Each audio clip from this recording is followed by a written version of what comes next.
আসসালামু আলাইকুম। স্বাগতম প্রিয় শিক্ষার্থীবৃন্দ। আশা করি তোমরা সবাই ভালো আছো।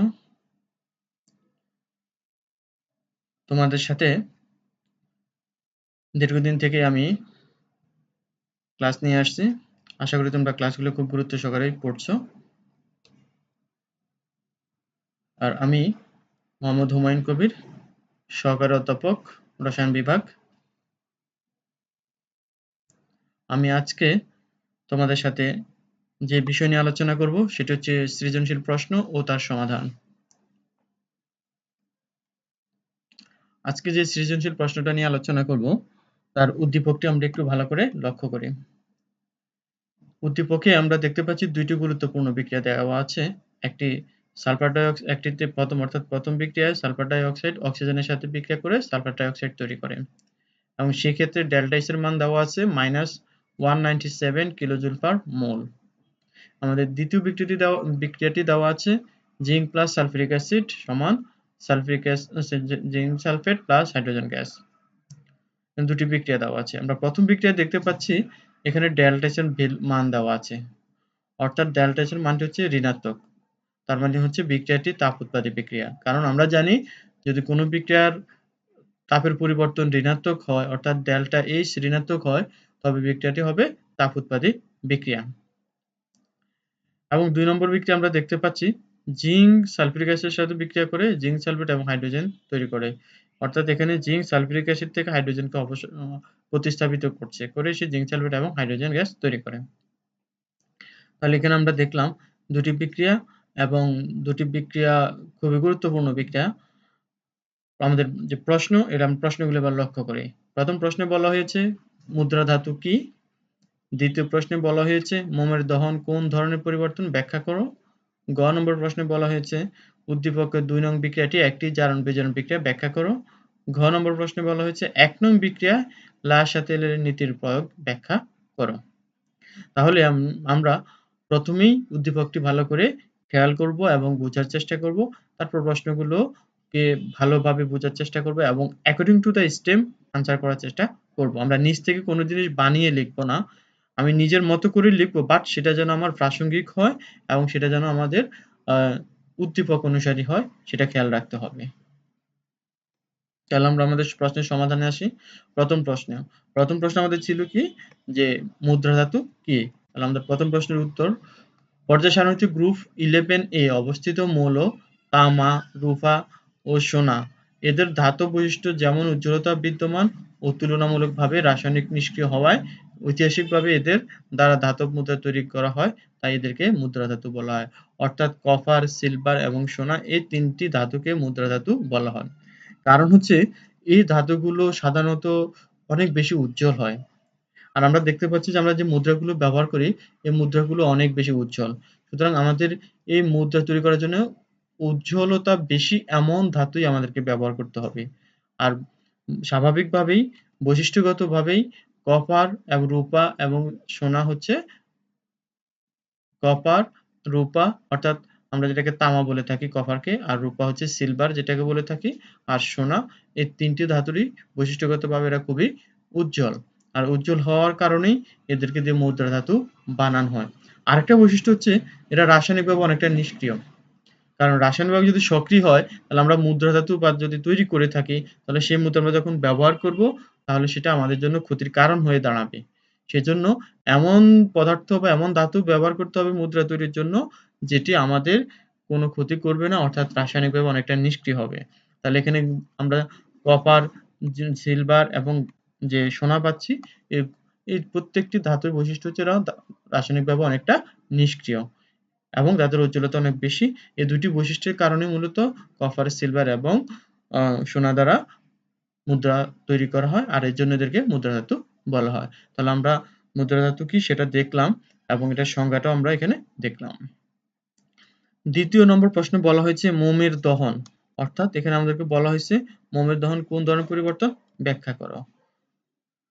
আমরা জানি কোন পদার্থের সাধারণত ২ ধরনের পরিবর্তন হয়। একটা হচ্ছে ভৌত পরিবর্তন, একটা হচ্ছে রাসায়নিক পরিবর্তন। আর ভৌত পরিবর্তনটা হচ্ছে পদার্থের আকার, আকৃতি বা আয়তনে পরিবর্তন ঘটে, কিন্তু অভ্যন্তরীণ কোনো পরিবর্তন হয় না। ভৌত পরিবর্তনে শুধুমাত্র বাহ্যিক পরিবর্তনটা হয়, অভ্যন্তরীণ কোনো পরিবর্তন হয় না। আবার রাসায়নিক পরিবর্তন বেলা আমরা জানি যে অভ্যন্তরীণ পরিবর্তন হয়, সাথে সাথে নতুন পদার্থ উৎপন্ন হয়। এখানে আমরা মোমের দহন দেখি। মোমের দহন যখন আমরা সবাই জানি যে বাড়িতে যখন আমরা মোম জ্বালাই, তখন মোমের কিছু অংশ গলে নিচে পড়ে যায়। আবার কিছু অংশ উপরে দেখতে পাচ্ছি আমরা বাষ্প হিসাবে চলে যায়।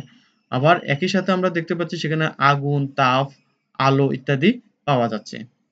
তার মানে কি এখানে বিভিন্ন ধরনের পরিবর্তন আমরা দেখতে পাচ্ছি। যেহেতু মোম গলে যাচ্ছে, আমরা এখানে যদি দেখি প্রথমত মোম কিছু গলে তরল মোমে পরিণত হয় এবং কিছু বাষ্পে রূপান্তরিত হয়। তাহলে এটি শুধুমাত্র বাহ্যিক পরিবর্তন হয়েছে, অভ্যন্তরীণ কোনো পরিবর্তন হয়নি। সুতরাং এটি হচ্ছে ভৌত পরিবর্তন। আবার মোমকে দহন করা মানে হচ্ছে মোমের সাথে যখন অক্সিজেনের বিক্রিয়াটা ঘটে, তখন আমরা দেখতে পাই কার্বন ডাই অক্সাইড এবং পানি তৈরি হয়। কার্বন ডাই অক্সাইড এবং পানি তৈরি হচ্ছে। তাহলে যেহেতু কার্বন ডাই অক্সাইড পানি তৈরি হচ্ছে, তার মানে কি মোম এখানে অক্সিজেনের সাথে বিক্রিয়া করছে।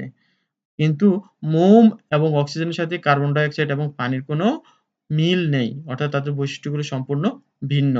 তার মানে কি হচ্ছে, এখানে মোমের অভ্যন্তরীণ পরিবর্তন হয়েছে, সাথে সাথে আমরা কিছু নতুন পদার্থ কার্বন ডাই অক্সাইড এবং পানি পেয়েছি। সুতরাং এটি হচ্ছে মোমের রাসায়নিক পরিবর্তন। তার মানে হচ্ছে মোমকে যখন আমরা দহন করব, তখন সেখানে ২ ধরনের পরিবর্তনই হয়। একটি হচ্ছে ভৌত পরিবর্তন, আরেকটি হচ্ছে রাসায়নিক পরিবর্তন। গ নম্বর প্রশ্নে বলা হয়েছে যে আমাদের স্টেমে যে বিক্রিয়াটি দেওয়া আছে, অর্থাৎ আমরা যদি স্টেমের দিকে একটু লক্ষ্য করি, যে স্টেমে বলা হয়েছে উদ্দীপকের ২ নং বিক্রিয়াটি একটি জারণ বিজারণ বিক্রিয়া ব্যাখ্যা করো। আমাদের ২ নং বিক্রিয়াটি হচ্ছে জিংক এবং সালফিউরিক অ্যাসিড বিক্রিয়া করে জিংক সালফেট এবং হাইড্রোজেন গ্যাস তৈরি করে। এখন আমাদেরকে প্রমাণ করতে হবে যে ২ নম্বর বিক্রিয়াটি একটি জারণ বিজারণ বিক্রিয়া। তাহলে আমাকে প্রথমেই জারণ বিজারণ বিক্রিয়া কি তার সংজ্ঞা জানতে হবে। আমরা জানি যে কোনো রাসায়নিক বিক্রিয়ায় কোনো রাসায়নিক সত্তা যদি ইলেকট্রন ত্যাগ করে বা বর্জন করার ফলে ধনাত্মক চার্জ সৃষ্টি হয় বা বৃদ্ধি পায়, তাকে জারণ বলা হয়। অন্যদিকে যে রাসায়নিক বিক্রিয়ায় কোনো রাসায়নিক সত্তা ইলেকট্রন গ্রহণ করে ফলে ঋণাত্মক চার্জ সৃষ্টি হয় বা বৃদ্ধি পায়, তাকে বিজারণ বিক্রিয়া বলা হয়। অর্থাৎ যে রাসায়নিক বিক্রিয়ায় কোনো সত্তা ইলেকট্রন গ্রহণ করে, তখন সেই রাসায়নিক বিক্রিয়াকে আমরা জারণ বিক্রিয়া বলে থাকি। আর জারণ বিক্রিয়ার বেলায় ইলেকট্রন যখন ত্যাগ করে, তখন ওই পদার্থ সাধারণত কি হয়? ধনাত্মক চার্জে চার্জিত হয়। অর্থাৎ ধনাত্মক চার্জের পরিমাণ বেড়ে যায়। আবার অন্যদিকে যে রাসায়নিক বিক্রিয়ায় কোনো রাসায়নিক শক্তি ইলেকট্রন গ্রহণ করে, তখন সেটাকে আমরা বলি বিজারণ বিক্রিয়া। আর যখন কোনো পদার্থ ইলেকট্রন গ্রহণ করে, তখন সেটা ঋণাত্মক চার্জে চার্জিত হয়, অর্থাৎ ঋণাত্মক চার্জের পরিমাণ বৃদ্ধি পায়। তার মানে বোঝা গেল এখানে জারণ বিজারণ বিক্রিয়ায় একই সাথে ইলেকট্রনের আদান প্রদান ঘটবে। কারণ হচ্ছে একটি ইলেকট্রন দিবে আরেকটি ইলেকট্রন নেবে, তাহলেই কেবল জারণ বিজারণ বিক্রিয়া ঘটতে পারে। এখন আমরা আসি আমাদের উদ্দীপকের বিক্রিয়াটি লক্ষ্য করি। এখানে জিঙ্ক প্লাস সালফিউরিক অ্যাসিড বিক্রিয়া জিঙ্ক সালফেট প্লাস হাইড্রোজেন তৈরি করে। আমরা যদি বিক্রিয়ার দিকে খেয়াল করি, সালফেটের এখানে জারণ সংখ্যা -2, এখানেও -2, অর্থাৎ সালফেটের কোনো পরিবর্তন হয় নাই। সুতরাং এটাকে আমরা বিক্রিয়ার ক্ষেত্রে এটাকে না দেখালেও চলে। তার মানে আমরা বিক্রিয়াকে এভাবে দেখাতে পারি, জিঙ্ক প্লাস হাইড্রোজেন আয়ন বিক্রিয়া করে zinc ion plus hydrogen gas তৈরি করে। এখানে যেহেতু সালফেট 2- তার মানে এখানে হচ্ছে হাইড্রোজেনের আমরা জানি চার সংখ্যা +1 প্রোটন যখন হয়, তাহলে এখানে 2- তাহলে এখানে 2টি হাইড্রোজেন থাকবে, সেজন্য 2H+ দেওয়া হয়েছে। এখন তার মানে কি বুঝতে পারছি আমরা এখান থেকে? আমরা দেখতে পাচ্ছি জিঙ্ক আয়নে রূপান্তরিত হচ্ছে বিক্রিয়ার পরে, হাইড্রোজেন আয়ন হাইড্রোজেন গ্যাসে রূপান্তরিত হচ্ছে। কিভাবে হচ্ছে? এখানে জিঙ্ক ইলেকট্রন ত্যাগ করছে। আমরা যদি এই বিক্রিয়াটার দিকে খেয়াল করি, জিঙ্ক এখানে ইলেকট্রন ত্যাগ করে জিঙ্ক আয়নে রূপান্তরিত হচ্ছে। অন্যদিকে হাইড্রোজেন আয়ন ইলেকট্রন দুটি গ্রহণ করে হাইড্রোজেন গ্যাসে রূপান্তরিত হচ্ছে। তার মানে কি হচ্ছে? এখানে জিঙ্ক জারিত হচ্ছে। সে ইলেকট্রন দিয়ে দিচ্ছে। ইলেকট্রন দেওয়া মানে তার জারণ হচ্ছে, অর্থাৎ সে জারিত হচ্ছে। তার মানে হচ্ছে জারণ বিক্রিয়া। অন্যদিকে জিঙ্ক যে দুটি ইলেকট্রন ত্যাগ করছে, সে দুটি ইলেকট্রন হাইড্রোজেন আয়ন গ্রহণ করছে। যেহেতু এই দুটি ইলেকট্রন হাইড্রোজেন আয়ন গ্রহণ করে হাইড্রোজেন গ্যাসে রূপান্তরিত হচ্ছে, তাহলে এটি একটি বিজারণ বিক্রিয়া, কারণ এখানে ইলেকট্রন গৃহীত হচ্ছে, কারণ এখানে বিজারণ হচ্ছে। তাহলে আমরা দেখলাম যে সার্বিকভাবে এখানে একটি পদার্থ ইলেকট্রন দিচ্ছে, অন্য একটি পদার্থ বা আয়ন ইলেকট্রন গ্রহণ করছে। তার মানে কি এখানে একই সাথে ইলেকট্রনের দেওয়া নেওয়া হচ্ছে। সুতরাং আমরা বলতে পারি এই বিক্রিয়াটি একটি জারণ বিজারণ বিক্রিয়া। অর্থাৎ আমাদের উদ্দীপকে যে বিক্রিয়াটি দেওয়া আছে zinc plus sulphuric acid equal to zinc sulphate plus hydrogen gas, এটি একটি জারণ বিজারণ বিক্রিয়া। এরপর আমাদের আসি ঘ নম্বর প্রশ্ন। ঘ নম্বর প্রশ্নটি আমাদের লা শাতেলের সূত্রের সাথে সম্পৃক্ত। তাহলে লা শাতেলের নীতি কি সেটা আমাদেরকে জানতে হবে। আর আমাদের প্রশ্নে বলা হয়েছে যে এই বিক্রিয়াটি অর্থাৎ আমাদের উদ্দীপকের যে বিক্রিয়াটি ১ নম্বর বিক্রিয়া ছিল sulphur die oxide plus oxygen বিক্রিয়া করে সালফার ট্রাই অক্সাইড তৈরি করে এবং ডেল্টা এস এর মান হচ্ছে -197 কিলোজুল পার মোল। এই বিক্রিয়াটির বেলায় আমাদের লা শাতেলের নীতির প্রয়োগ ব্যাখ্যা করতে হবে। তাহলে আমরা এখানে প্রথমে লা শাতেল নীতি কি সেটা একটু লক্ষ্য করি যে লা শাতেলিয়ারের নীতি অনুযায়ী কোনো সিস্টেম সাম্য অবস্থায় থাকলে যদি ওই অবস্থার যে কোনো একটি নিয়ামক যেমন চাপ, তাপমাত্রা বা ঘনমাত্রার পরিবর্তন করা হয় তবে সাম্যের অবস্থান এমনভাবে স্থানচ্যুত হবে যাতে নিয়ামক পরিবর্তনের ফলাফল প্রশমিত হয়। তাহলে আমরা এখানে এই সূত্র থেকে কি বুঝলাম যে কোনো একটা সিস্টেম কি যেমন হাইড্রোজেন প্লাস অক্সিজেন বিক্রিয়া করে পানি তৈরি করে এটা একটি সিস্টেম। তারপরে হচ্ছে ম্যাগনেসিয়াম প্লাস অক্সিজেন বিক্রিয়া করে ম্যাগনেসিয়াম অক্সাইড তৈরি করে এটা হচ্ছে একটি সিস্টেম। আবার sulphur die oxide plus oxygen বিক্রিয়া করে সালফার ডাই অক্সাইড তৈরি করে এটা হচ্ছে সিস্টেম। আর এই সিস্টেমটি যখন সাম্য অবস্থায় থাকবে তখন এর নিয়ামকের পরিবর্তন যদি আমরা না করি, নিয়ামক মানে চাপ, তাপমাত্রা, ঘনমাত্রা এটির যদি কোনোটার পরিবর্তন না করি তাহলে ওই বিক্রিয়া সারা জীবন সাম্য অবস্থায় থাকবে। যেমন এখানে আমরা যদি এই sulphur die oxide plus oxygen sulphur die oxide তৈরি এটা একটি কিন্তু উভমুখী বিক্রিয়া। এখানে অ্যারো সাইন দেওয়া হয়েছে আসলে এটা একটি উভমুখী বিক্রিয়া হবে। এটা রিভার্সিবল সাইন দিতে হবে এখানে। তাহলে এটি একটি উভমুখী বিক্রিয়া। আর উভমুখী বিক্রিয়ার বেলায় কিন্তু সাম্য অবস্থায় পৌঁছানো সম্ভব। একমুখী বিক্রিয়ার বেলায় সাম্য অবস্থায় পৌঁছানো সম্ভব নয়। তাহলে একটি যেহেতু উভমুখী বিক্রিয়া হবে এবং এটি সাম্য অবস্থায় আছে, এখানে যদি আমি তাপমাত্রা, চাপ বা ঘনমাত্রার কোনটার পরিবর্তন না করি, এই বিক্রিয়া সারা জীবন সাম্য অবস্থায় থাকবে। কিন্তু লাস্টেলে বলেছেন যদি আমি পরিবর্তন করি চাপ, তাপমাত্রা বা আয়তন এগুলোকে বলা হয় নিয়ামক। এটির যেকোনো একটি পরিবর্তন করি তাহলে অবশ্যই সাম্যের অবস্থান পরিবর্তন হবে এবং নতুন করে একটি সাম্য অবস্থা পাওয়া যাবে। আর এই সাম্য অবস্থা পাওয়া যাবে এমনভাবে পাওয়া যাবে যেন আমি যদি চাপের পরিবর্তন করি তাহলে চাপের পরিবর্তন প্রশমিত হবে। হয় ডান দিকে গিয়ে না হয় বাম দিকে গিয়ে। আমি যদি তাপমাত্রা বা তাপ প্রয়োগ করি তাহলে তাপের বিক্রিয়াটির পরিবর্তন হবে হয় সম্মুখ দিকে না হয় পশ্চাৎ দিকে। একইভাবে যদি আমি ঘনমাত্রা পরিবর্তন করি, ঘনমাত্রা সালফার ডাই অক্সাইড বা অক্সিজেন বা সালফার ডাই অক্সাইড যেকোনোটির ঘনমাত্রা পরিবর্তন করি, বিক্রিয়াটি হয় সম্মুখ দিকে অগ্রসর হবে না হয় পশ্চাৎ দিকে অগ্রসর হয়ে আবার নতুন করে সাম্য অবস্থান তৈরি করবে। এটি হচ্ছে লা শাতেলিয়ারের নীতি। এখন আমরা নীতির প্রয়োগ দেখি। প্রথম হচ্ছে তাপমাত্রার প্রভাব। যে উদ্দীপকের ১ নম্বর বিক্রিয়ায় সম্মুখমুখী অংশটি তাপ উৎপাদী এবং বিপরীতমুখী বিক্রিয়াটি তাপারী। অর্থাৎ সালফার ডাই অক্সাইড এবং অক্সিজেন যখন বিক্রিয়া করে সালফার ডাই অক্সাইড তৈরি করে তখন সেটা হচ্ছে তাপ উৎপাদী বিক্রিয়া। আবার এটি যখন পশ্চাৎ দিকে যাবে আমরা জানি উভমুখী বিক্রিয়া একই সাথে সামনের দিকেও যেতে পারে আবার পশ্চাৎ দিকেও যেতে পারে। তাহলে এখানে সালফার ডাই অক্সাইড ভেঙে অক্সিজেন এবং সালফার ডাই অক্সাইডও তৈরি হতে পারে। তাহলে এখানে এই সালফার ডাই অক্সাইড ভেঙে যখন অক্সিজেন এবং সালফার ডাই অক্সাইড তৈরি হবে তখন বিক্রিয়াটি হবে তাপারিক বিক্রিয়া। কারণ এখানে ডেল্টা এইচ এর মান মাইনাস মানে হচ্ছে সম্মুখমুখী বিক্রিয়াটি হচ্ছে তাপ উৎপাদী। এটা যদি পজিটিভ হতো তাহলে আমরা বলতাম সম্মুখমুখী বিক্রিয়াটি হচ্ছে তাপারী বিক্রিয়া আর পশ্চাৎমুখী বিক্রিয়াটি হতো তাপ উৎপাদী বিক্রিয়া। তাহলে যেহেতু এখানে ডেল্টা এইচ এর মান নেগেটিভ সুতরাং সম্মুখমুখী বিক্রিয়াটি হচ্ছে তাপ উৎপাদী বিক্রিয়া এবং পশ্চাৎমুখী বিক্রিয়াটি হচ্ছে তাপারী বিক্রিয়া। এখন এই অবস্থায় যদি আমরা তাপমাত্রা প্রয়োগ করি অর্থাৎ তাপ প্রয়োগ করি তাহলে বিক্রিয়াটি সম্মুখ দিকে অগ্রসর হবে পশ্চাৎ দিকে অগ্রসর হবে। আমি আবারও বলছি যদি আমি এখানে তাপ প্রয়োগ করি এই বিক্রিয়াটির মধ্যে তাহলে বিক্রিয়াটি পশ্চাৎ দিকে অগ্রসর হবে। পশ্চাৎ দিকে অগ্রসর হয়ে আমরা যে তাপ প্রয়োগ করলাম তার প্রভাবটা প্রশমিত হবে। অর্থাৎ এখানে সালফার ডাই অক্সাইড আমি যদি তাপ প্রয়োগ করি তাহলে সালফার ডাই অক্সাইড ভেঙে গিয়ে অক্সিজেন এবং সালফার ডাই অক্সাইড তৈরি করে আবার নতুন করে সাম্য অবস্থা তৈরি করবে অর্থাৎ বিক্রিয়াটি পশ্চাৎ দিকে যাবে। কারণ সম্মুখমুখী বিক্রিয়া তো এমনিতে তাপ উৎপন্ন হচ্ছে তাহলে আমি যদি তাপ প্রয়োগ করি তাহলে সম্মুখমুখী বিক্রিয়াটি তাপ গ্রহণ করতে পারবে না। আর তাপহারী বিক্রিয়ার বৈশিষ্ট্য হচ্ছে সে তাপ গ্রহণ করবে। আর আমি যখন এখানে তাপ প্রয়োগ করব তাহলে তাপহারী বিক্রিয়া কোনটি সেটি হচ্ছে পশ্চাৎমুখী বিক্রিয়াটি অর্থাৎ সালফার ডাই অক্সাইড ভেঙে অক্সিজেন এবং সালফার ডাই অক্সাইড তৈরি করাটা হচ্ছে তাপহারী বিক্রিয়া। তাহলে আমি যদি এই বিক্রিয়া সিস্টেমের মধ্যে তাপ প্রয়োগ করি তাহলে বিক্রিয়াটি পশ্চাৎ দিকে অগ্রসর হবে অর্থাৎ সালফার ডাই অক্সাইড ভেঙে অক্সিজেন এবং সালফার ডাই অক্সাইডে পরিণত হবে। আবার আমি যদি তাপের পরিমাণ কমিয়ে দেই তাহলে বিক্রিয়াটি সম্মুখ দিকে অগ্রসর হবে। কারণ হচ্ছে তাপের পরিমাণ কমিয়ে দেওয়া মানে কি, এখানে আমার তাপ উৎপন্ন হওয়া ছিল সেটা আমি কমায় দিচ্ছি। তাহলে বিক্রিয়াটি সম্মুখ দিকে অগ্রসর হবে, অর্থাৎ সালফার ডাই অক্সাইড এবং অক্সিজেন বিক্রিয়া করে সালফার ডাই অক্সাইড তৈরি করবে, অর্থাৎ সালফার ডাই অক্সাইডের পরিমাণ বাড়তে থাকবে। কিন্তু এই ক্ষেত্রে অনেক সময় লাগবে, আমি যদি তাপ কমিয়ে দিই অনেক সময়ের দরকার হয়। সেজন্য বিক্রিয়ার গতি যেহেতু সময়ের মানে হচ্ছে সময়ের বেশি লাগা মানে হচ্ছে বিক্রিয়ার গতি কমে যাওয়া।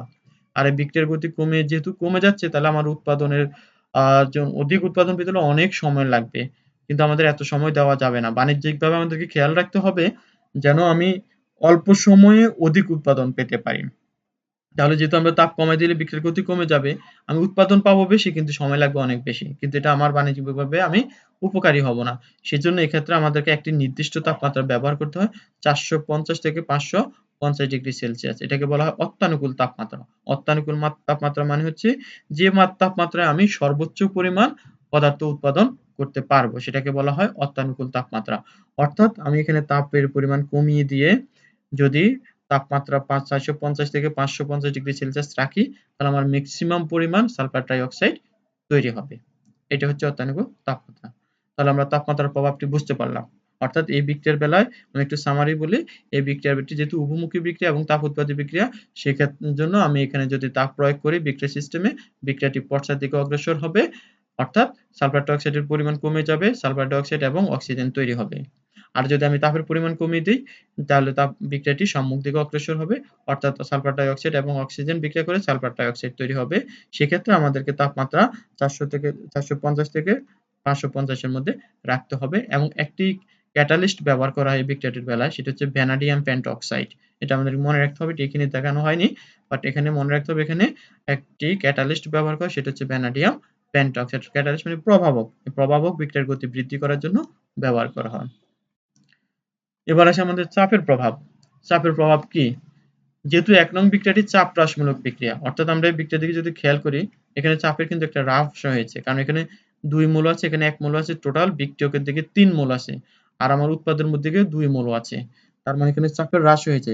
সেজন্য আমি যদি বিক্রিয়াটির সম্মুখ দিকে আমি যদি বিক্রিয়াটির তাপ প্রয়োগ করি, অর্থাৎ সিস্টেমের মধ্যে তাপ প্রয়োগ করি, চাপ প্রয়োগ করি, তাহলে বিক্রিয়াটি সম্মুখ দিকে অগ্রসর হবে। যেহেতু চাপ হ্রাসের মাধ্যমে বিক্রিয়াটি হয়েছে সুতরাং আমি যদি চাপ যত বেশি দিব বিক্রিয়াটি তত বেশি সম্মুখ দিকে অগ্রসর হবে এবং উৎপাদের পরিমাণ বাড়তে থাকবে। আর আমি যদি চাপ কমাই তাহলে বিক্রিয়াটি পশ্চাৎ দিকে আসবে। সেজন্য আমাদেরকে এখানে চাপ প্রয়োগ করলে উৎপাদন পরিমাণ বাড়বে। আর সাধারণত দেখা যায় যে এক বায়ুমণ্ডলীয় চাপেই এতে প্রায় 98 থেকে 99% সালফার ডাই অক্সাইড তৈরি হয়। সালফার ট্রাই অক্সাইড তৈরি হয়, অর্থাৎ 98 থেকে 99% সালফার ডাই অক্সাইড জারিত হওয়া মানে হচ্ছে ঠিক একই পরিমাণ বা একই হারে সালফার ডাই অক্সাইড তৈরি হবে। অর্থাৎ এখানে আমাদের জন্য এই চাপটা হচ্ছে অত্যানুকূল চাপ। যে চাপে আমি ম্যাক্সিমাম পরিমাণ উৎপাদন পাবো সেটাকে বলা হয় অত্যানুকূল চাপ। তাহলে এখানে অত্যানুকূল চাপটা হচ্ছে ১ বায়ুমণ্ডলীয় চাপ বা 1 atmospheric pressure। তাহলে এখানে আমি আবার একটু সামারি বলি চাপের জন্য, যে বিক্রিয়াটি যেহেতু চাপ হ্রাসের মাধ্যমে হয়েছে অর্থাৎ উৎপাদের মোল সংখ্যা বিক্রিয়কের মোল সংখ্যার চেয়ে কম। আমরা একটু আবার খেয়াল করি যে উৎপাদের মোল সংখ্যা বিক্রিয়কের মোল সংখ্যা থেকে কম হওয়ার কারণে এটি চাপ হ্রাসের মাধ্যমে হয়েছে। সেজন্য আমরা এখানে যদি চাপ প্রয়োগ করি বিক্রিয়াটি সম্মুখ দিকে অগ্রসর হবে এবং এক বায়ুমণ্ডলীয় চাপেই আমরা ম্যাক্সিমাম পরিমাণ প্রোডাক্ট পাই। সেজন্য এক বায়ুমণ্ডলীয় চাপকে অত্যানুকূল চাপ বলা হয়। তারপর হচ্ছে আমাদের ঘনমাত্রার প্রভাব। এই ঘনমাত্রার প্রভাব মানে হচ্ছে আমি এখানে হয় বিক্রিয়ক যোগ করব, না হয় উৎপাদক যোগ করব, আবার না হয় উৎপাদক সরিয়ে নিব, আর না হয় বিক্রিয়ক সরিয়ে নেব। অর্থাৎ ঘনমাত্রা হ্রাস করব, না হয় বৃদ্ধি করব। এটা হচ্ছে ঘনমাত্রার প্রভাব। আমরা এখন দেখি এই প্রভাবটা কি ধরনের প্রভাব বিস্তার করে সাম্যাবস্থার উপরে সেটা আমরা খেয়াল করি। বিক্রিয়ায় যদি সাম্যাবস্থা বিক্রিয়ার সংশ্লিষ্ট কোনো উৎপাদক যেমন সালফার ডাই অক্সাইড বা অক্সিজেন, এটা জানে আমাদের যে বিক্রিয়াটি ছিল সেখানে সালফার ডাই অক্সাইড এবং অক্সিজেন ছিল বিক্রিয়ক আর সালফার ডাই অক্সাইড ছিল উৎপাদক। তাহলে এখন যদি আমি বিক্রিয়ার সিস্টেমে সেখানে সালফার ডাই অক্সাইড এবং অক্সিজেন যোগ করি তাহলে বিক্রিয়াটি সামনের দিকে অগ্রসর হবে। কারণ হচ্ছে যেহেতু সালফার ডাই অক্সাইড এবং অক্সিজেন ঘনমাত্রা বেড়ে যাবে তখন অণুদের মধ্যে সংঘর্ষ বেড়ে যাবে। সংঘর্ষ বেড়ে গেলে তখন উৎপাদের পরিমাণও বেড়ে যাবে। অর্থাৎ বিক্রিয়াটি তখন সম্মুখ দিকে অগ্রসর হবে আর সালফার ডাই অক্সাইডের পরিমাণ বেড়ে যাবে। আর এভাবেই আমাদের প্রয়োগকৃত সালফার ডাই অক্সাইড এবং অক্সিজেনের ঘনমাত্রা প্রশমিত হয়ে নতুন সাম্যাবস্থা তৈরি করবে। আবার যদি আমি বিক্রিয়ার সাম্য অবস্থা থাকা অবস্থায় সালফার ট্রাই অক্সাইড যোগ করি, তাহলে যেহেতু সালফার ট্রাই অক্সাইড যোগ করলে সেটা উৎপাদের পরিমাণ বেড়ে যাচ্ছে, তাহলে সেক্ষেত্রে আমার বিক্রিয়াটি সাম্য অবস্থা নতুন করে সাম্য অবস্থা উৎপাদনের জন্য সে এমনভাবে প্রশমিত হবে যেন নতুন করে সাম্য অবস্থা তৈরি হয়। অর্থাৎ এক্ষেত্রে বিক্রিয়াটি পশ্চাৎ দিকে অগ্রসর হবে। অগ্রসর হয়ে সে সালফার ডাই অক্সাইড এবং অক্সিজেন তৈরি করবে। অর্থাৎ নতুন করে সাম্য অবস্থা তৈরি করবে। তাহলে এখানে সেক্ষেত্রে সালফার ডাই অক্সাইডের উৎপাদনের হ্রাস পাবে। কারণ আমি এখানে সালফার ডাই অক্সাইড দিচ্ছি, বিক্রিয়াটি বাম দিকে চলে যাচ্ছে। চলে যাওয়া মানে হচ্ছে সালফার ডাই অক্সাইডের পরিমাণ কমে যাচ্ছে। এখানে আমরা তাহলে ২ টা ফ্যাক্টর দেখলাম। যদি আমি উৎপাদের পরিমাণ বৃদ্ধি করি আমি যদি বিক্রিয়কের পরিমাণ বৃদ্ধি করি, তাহলে বিক্রিয়াটি সামনের দিকে অগ্রসর হবে এবং উৎপাদের পরিমাণ বৃদ্ধি পাবে। আর আমি যদি উৎপাদের পরিমাণ বৃদ্ধি করি, তাহলে বিক্রিয়াটি পশ্চাৎ দিকে যাবে এবং উৎপাদের পরিমাণ কমে যাবে। এটা গেল আমাদের ২ টা ফ্যাক্ট। আরো ২ টা ফ্যাক্ট আছে। এখন আমি এটা এখানে দেওয়া হয়নি, সেটা আমি বলছি। যদি সালফার ডাই অক্সাইড এবং অক্সিজেন যদি আমরা উইথড্র করি বিক্রিয়া সিস্টেম থেকে, তখন এদের পরিমাণ কমে যাবে। কমে যাওয়া মানে হচ্ছে কি? আমাকে বিক্রিয়াটি পশ্চাৎ দিকে যাবে। অর্থাৎ সেক্ষেত্রে সালফার ট্রাই অক্সাইডের পরিমাণ কমে যাবে এবং বিক্রিয়াটি পশ্চাৎ দিকে যাবে। আবার আমি যদি সালফার ট্রাই অক্সাইড উইথড্র করি বিক্রিয়া থেকে, অর্থাৎ সরিয়ে নিই বিক্রিয়া সিস্টেম থেকে, তাহলে সেক্ষেত্রে বিক্রিয়াটি সামনের দিকে অগ্রসর হবে। কারণ সালফার ট্রাই অক্সাইডের পরিমাণ সরিয়ে নেওয়া মানে কি? সালফার ট্রাই অক্সাইডের পরিমাণ কমে যাচ্ছে। আর যেহেতু কমে যাচ্ছে, তাহলে এটাকে আমাকে বিক্রিয়াটার সাম্য অবস্থা যদি তৈরি করতে হয়, সেক্ষেত্রে সালফার ডাই অক্সাইড থেকে এবং অক্সিজেন থেকে সালফার ডাই অক্সাইড তৈরি হবে। অর্থাৎ সালফার ডাই অক্সাইড এবং অক্সিজেনের বিক্রিয়া থেকে সালফার ডাই অক্সাইড উৎপন্ন হয়ে আবার নতুন করে সাম্য অবস্থা তৈরি করবে। তাহলে আমরা এখানে ঘনমাত্রার প্রভাব দেখলাম। যে কন্ডিশনগুলো আমি আবার বলি একটু। যদি সালফার ডাই অক্সাইড বা অক্সিজেন যুক্ত করি, অথবা যদি সালফার ডাই অক্সাইড উঠিয়ে নেই, তাহলে বিক্রিয়াটি সম্মুখ দিকে যাবে এবং সালফার ডাই অক্সাইডের উৎপাদন বৃদ্ধি পাবে। ২ নম্বর সেটি হচ্ছে, আমি যদি উৎপাদও যোগ করি, অর্থাৎ সালফার ডাই অক্সাইড যোগ করি, অথবা সালফার ডাই অক্সাইড, অক্সিজেন অর্থাৎ বিক্রিয়ক উইথড্র করি বা সরিয়ে নেই, তাহলে বিক্রিয়াটি পশ্চাৎ দিকে যাবে, অর্থাৎ উৎপাদের পরিমাণ কমে যাবে। এই হচ্ছে ঘনমাত্রার প্রভাব। তাহলে আমরা আজকের আলোচনা থেকে খুবই গুরুত্বপূর্ণ একটি প্রশ্নের উত্তর জানতে পারলাম। অর্থাৎ একটি খুবই গুরুত্বপূর্ণ সৃজনশীল প্রশ্নের সমাধান করতে পারলাম। আর আশা করি এতে তোমরা অনেক বেশি উপকৃত হবে এবং এই ধরনের প্রশ্নগুলো পরীক্ষায় খুবই গুরুত্ব সহকারে বা বারবার এসে থাকে। সুতরাং তোমরা গুরুত্ব সহকারে এটি পড়বে। আর আমরা আজকে যেটা আলোচনা করলাম সেটি আমরা আবার একটু রিভিউ করি। আমরা আজকে পড়লাম সৃজনশীল প্রশ্নের মধ্যে ২ টি বিক্রিয়া দেওয়া ছিল। অর্থাৎ সালফার ডাই অক্সাইড এবং অক্সিজেন থেকে সালফার ডাই অক্সাইডের উৎপাদন। ২ নম্বরটা ছিল জিংক এবং সালফিউরিক অ্যাসিড বিক্রিয়া করে জিংক সালফেট এবং হাইড্রোজেন তৈরি করে থাকে। আমাদের প্রশ্ন ছিল যে মুদ্রা ধাতু কি? আমরা সেটা দেখলাম। কপার, সিলভার, গোল্ড এদেরকে বলা হয় মুদ্রা ধাতু। এদের উজ্জ্বলতা এবং রাসায়নিক নিষ্ক্রিয়তার কারণে। ২ নম্বর প্রশ্নে আমরা দেখলাম মোমকে দহন করলে কি হয়? তাহলে মোমকে দহন করলে আমরা জানি সেখানে ভৌত এবং রাসায়নিক ২ ধরনের পরিবর্তন হয়। কারণ মোম গলে যায় এবং সেটাকে গলাটা হচ্ছে তার ভৌত পরিবর্তন। আবার মোম থেকে কার্বন ডাই অক্সাইড এবং হাইড্রোজেন পানি তৈরি হচ্ছে, সেটা হচ্ছে রাসায়নিক পরিবর্তন। তারপর গ নম্বর প্রশ্নে আমরা দেখলাম যে জিংক এবং সালফিউরিক অ্যাসিড যে বিক্রিয়া করে জিংক সালফেট এবং হাইড্রোজেন গ্যাস তৈরি করে, সেটা একটি জারণ-বিজারণ বিক্রিয়া, কারণ সেখানে ইলেকট্রন আদান-প্রদান হচ্ছে। তার পরবর্তী যে বিক্রিয়াটি ছিল যে সালফার ডাই অক্সাইড এবং অক্সিজেন বিক্রিয়া করে সালফার ডাই অক্সাইড তৈরি করে, এই ক্ষেত্রে লাল-সাথের প্রভাব আমরা দেখলাম। সেক্ষেত্রে আমরা ঘনমাত্রা, চাপ এবং তাপমাত্রার প্রভাব দেখলাম। এই ছিল আজকে আমাদের আলোচনা। আজকে এ পর্যন্তই। তোমাদের সবাইকে অনেক ধন্যবাদ।